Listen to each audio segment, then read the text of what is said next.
Mee TV news కి స్వాగతం. నా పేరు వరుణ్. ఇక డీటెయిల్స్ చూస్తే మా పంట పొలాలు ఎండిపోకుండా ఉండేందుకు కొండపోచమ్మ సాగర్ నీరు తమ గ్రామంలోకి చెరువులకు విడుదల చేయాలని డిమాండ్ చేస్తూ చేగుంట మండలం చిన్న శివనూరు రైతులు గజ్వేలు చేగుంట రహదారిపై పెద్ద ఎత్తున ఆందోళన కార్యక్రమం చేపట్టారు. రోడ్డుపై బైఠాయించి ముండ్ల కంచును అడ్డంగా పెట్టి ధర్నా రాస్తారోకో నిర్వహించారు. ఇక సుమారు 2 గంటల పాటు చేపట్టిన ధర్నా రాస్తారోకోలు ఇరువైపుల వాహనాలు భారీగా నిలిచిపోయాయి. దీంతో ప్రయాణికులు ఇబ్బందులు ఎదుర్కొన్నారు. ఇరిగేషన్ శాఖ అధికారులు వచ్చి తమ గ్రామంలో చెరువులకు నీరు విడుదల చేస్తామని హామీ ఇచ్చేంత వరకు ఆందోళన విరమించేది లేదని రైతులు భీష్మించుకుని కూర్చున్నారు. విషయం తెలుసుకున్న స్థానిక ఎస్ఐ చైతన్య కుమార్ రెడ్డి నీళ్ళ కోసం రైతులు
ఏంటంటే ఈ రాంపూర్ నుంచి మన ఎల్లమ్మ టెంపుల్ అవతల గొల్లపర్చి వాళ్ళు కర్ణంపల్లి కుంటలకు నీళ్ళు వస్తున్నాయి.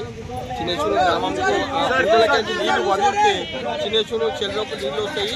చెరువు వెనుక భూములు బోర్లు స్టోరేజ్ పోయినాయి, పంటలు ఎండిపోతున్నాయి. అందులో నుంచి నీళ్లు వదిలిపెడితే చిన్నచూరు చెరువులోకి వస్తే మేము రైతులను బతకగలుగుతాం. అంటే మా చిన్నచూరు గ్రామ ప్రజలకు తెలియజేయలేదు. అది రాంపూర్ నుంచి చిన్నచూరు వరకు వచ్చే కాల్వ కంప్లీట్ చేయాలి. కంప్లీట్ చేసి మా రైతులకు నీళ్ళు ఇవ్వాలి. దగ్గర ఒక 1500 ఎకరాల దాకా పొలాలు ఎండిపోతున్నాయి.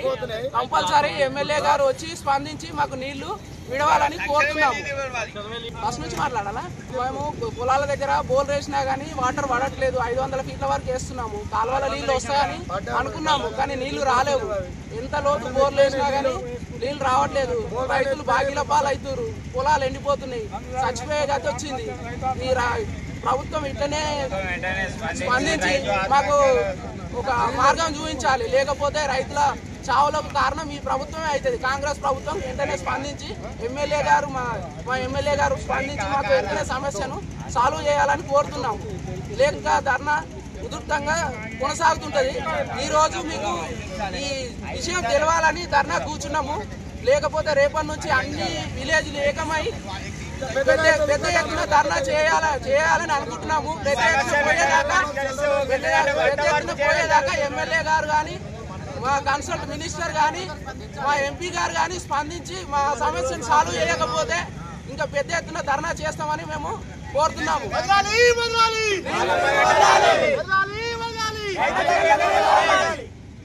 మంత్రివర్యులకు విజ్ఞప్తి చేయడం ఏమైందంటే గొలుసుకట్టు కాలువలతో ప్రతి చెరువును నింపే ప్రయత్నం చేయాలి. ఖచ్చితంగా రైతాంగాన్ని కాపాడుకునే ప్రభుత్వంగా భావిస్తున్నాం కాబట్టి రైతాంగాన్ని కాపాడాలి. రైతాంగం ఎద్దేసిన వ్యవసాయం రైతేచిన రాజ్యం బాగుపడదన్న ఉద్దేశం ఎప్పుడైనా ఉంది సార్. ఇది ఖచ్చితంగా ఏఈడి ప్రజాప్రతినిధులు ఎమ్మెల్యే కానీ ఎంపీ కానీ ఎవరైనా తక్షణం స్పందించి రైతాంగానికి మేలు చేయాలని కోరుకుంటున్నాం. పైన ఉన్న విలేజ్ వాళ్ళు కాలువలను వాళ్ళకి తెంపుకోవడం వల్ల మాకు చివరికున్న వాళ్ళకు వాటర్ రావడం లేదు. ఎట్టి పరిస్థితుల్లో మా కాలువలు సాగు చేసి కాలువతో సహా మాకు గొలుసుకట్టుతో నీళ్లు వచ్చే విధంగా చేయాలని ఈ ప్రభుత్వాన్ని ఉన్న ప్రభుత్వాన్ని కోరుతున్నాం. ఖచ్చితంగా మీరు ఈ పరిష్కారం చేయకపోతే మాకు మందు డబ్బులు సాగు తప్ప ఇంకోటి ఏం లేదు. ఖచ్చితంగా దయచేసి 2 చేతులు జోడించి చెప్తున్న ప్రజాప్రతినిధులకు ఎవరికైనా సరే ఏఈడి తక్షణమే స్పందించాలని చెప్పి ఉన్న గ్రామాలకు 4 గ్రామాలకు ప్రయత్నిస్తుంది.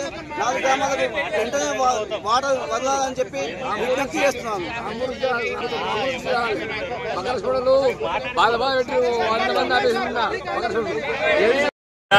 రోడ్లో మేము ధర్నా చేయడానికి గల కారణం ఏంటంటే మా రైతుల పొలాలు ఇంచుమించుగా 1000 నుంచి 1500 ఎకరాల పొలాలు దాదాపుగా 70% పొలాలు ఎండిపోయినాయి. కాబట్టి మన ఎమ్మెల్యే గారు, ఎంపీ గారు, చేగుంట ఏఈ గారు, డిఈ గారు స్పందించి ఇక్కడ రాంపూర్ కన్యారం వరకు వాటర్ వచ్చినాయి. ఆ ఫ్లో అక్కడ పైన పెంచితే ఇక్కడ వరకు వచ్చి మా శివనూరు చెర్లకు కూడా వాటర్ వస్తాయి. కర్నాలపల్లి, చిన్న శివనూరు, పెద్ద శివనూరు రైతులు ప్రాణాపాయం నుంచి కాపాడాలంటే ఆ చెరువు నింపాల్సిన పరిస్థితి ఉంది. కాబట్టి ఎమ్మెల్యే గారు, ఎంపీ గారు, ఏఈ, డి గారు తక్షణమే స్పందించి చిన్న శివనూరు చెరువులకు వాటర్ వదలాలని, మా రైతుల ప్రాణాలందరినీ కాపాడాలని ఈ ధర్నా ద్వారా మేము తెలుపుతున్నాం. ఈ రోజు కానీ రేపు కానీ తక్షణమే స్పందించి రైతుల ప్రాణాలు కాపాడకుంటే ఇక్కడ టెంటేసి వంట వార్పు చేసి భారీ ఎత్తున ధర్నా చేయడానికి మేమందరం సిద్ధంగా ఉన్నాం. కర్నాలపల్లి, పెద్ద శివనూరు, చిన్న శివనూరు, మక్రాజ్పేట వీళ్ళందరం కలిసి చాలా పెద్ద ఎత్తున ధర్నా చేయడానికి మేమందరం సిద్ధంగా ఉన్నాం. కాబట్టి ఎమ్మెల్యే గారు, ఎంపీ గారు, ఏఈ, డి గారు తొందరగా స్పందించి మాకు వాటర్ వదలాలని ఈ సభ ద్వారా తెలుపుతున్నాం. జై జవాన్, జై జవాన్. ఇప్పుడు మా బోర్లు మొత్తం అడగట్టుకుపోయినాయి సార్. ఎక్కడ కూడా వాగలో కానీ, చెర్లలో కానీ, ఎక్కడ బాగా ఇబ్బందుల్లో కానీ ఎక్కడ కానీ వాటర్ లేదు. మా బోర్లు 600-700 బోర్లు ఫీట్లు వేసినా మా బోర్లు పడడం లేదు. 7 ఒక్కొక్క బోర్లు 4 ఎకరాలు వారింది. ఈ సంవత్సరం సార్ ఒక్క బోర్లో కథబీడు కూడా వాడతలేదు సార్. ఒక కథబీడు వాడతలేదు, ఏది లేదు. మాకు ఈ గొలుసు కట్టు చెరువు అన్నారు, మాకు నీళ్లు వాటర్ రావడం లేదు. మా ఏరియాకి గొల్లపల్లి, రాంపల్లి సైడ్ మొత్తం చెరువు నింపి సార్. మరి మేము ఏం పాపం చేసాము? మా చిన్న చిన్న ఏరియాలో మేము ప్రజలం కదా, మరి మేము ఏం పాపం చేసాము? ప్రభుత్వం మా మీద ఇట్లా ఎందుకు కక్ష కట్టి మా చెర్లకు నీళ్లు రాణిస్తలేదు? ఈ గొల్లపల్లి, రాంపూర్, సిద్దిపేట ఏరియా మొత్తం నీళ్లు వాటర్ ఉన్నాయి సార్. మరి వాళ్ళకు ఆ ప్రజలు ఏం చేసినారు, మేమేం చేసినాం? మరి మేము వాళ్ళు ఓట్లు వేసినారు, మేము ప్రజలు అదే సార్ మాకు పరిష్కారం కావాలి. మాకు వాటర్ నిలవాలి, చెర్ల స్టోరేజ్ కోసము. మా చెర్లు నింపితే మా బోర్లు స్టోరేజ్ అయితే మా బోర్లు వస్తాయి, మా రైతులు మొత్తం సార్. ఇది మా ఒక్క నీటి కోసం కాదు, ఎవడ స్వార్థం కోసం కాదు సార్. ఇది గ్రామ ప్రజలు మొత్తం ఒక ఊరే కాదు, 4 ఊరు, ఒక చెరువు నుండి ఒక 4 ఊర్ల 2-3 గ్రామాలు మేము బాగుపడతాం సార్. మా ఏరియాలో ఒక వాగున్నా సార్, కోసంపల్లి వాగు. ఒక వాగు ఇడిస్తే ఒక 10 ఊర్ల గ్రామాలు, ఆ వాగులో నీళ్ళు ఉంటే ఒక 10 గ్రామాల ప్రజలు మొత్తం సార్. మేము ఏది చందాయపేట, మకరాజ్పేట, గొల్లపల్లి, రాంపూర్ ఇట్లా ఇక మాసాపేట హల్దీ వాగులకు వాళ్ళకి వాటర్ వస్తాయి సార్. ఒక 10 ఊర్ల పబ్లిక్ మేము బతాం సార్. ఒక 5,000 ఎకరాల పట్టేదారులు బతాం. ఇప్పుడు ఎక్కడ సార్ మాకు వాటర్ లేదు, ఏది లేదు, ఏం లేదు. మేము అడుగంటకపోయినాం. ఈ కాంగ్రెస్ ప్రభుత్వం వచ్చి మేము సత్యానాశ అయిపోయినాం సార్. మాకు స్పందనే లేదు, మాకు స్పందనే లేదు. పార్టీ మరి ఏమన్నా మరి పార్టీ కాకపోతే